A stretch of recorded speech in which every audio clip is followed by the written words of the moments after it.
This is called the Skunk Attack Secret Box. This is created by Karaku Creations Group, in particular to Yo Kakuda.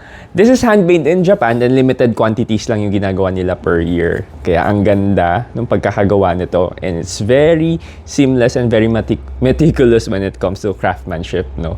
Ngayon, as always, since it's a secret box, ang objective nito ay kailangan buksan at hanapin yung secret box, no? So as you can see, yung moving part nito, yung buntot lang nung skunk.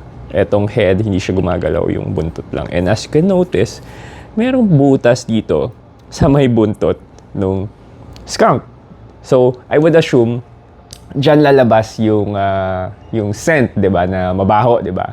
So, question right now is how to open this secret box. No? So, gagawin natin, kailangan natin siyang ilatag sa table, taas natin itong buntot, and then, press the tail down like this at tatalsik na yung secret compartment.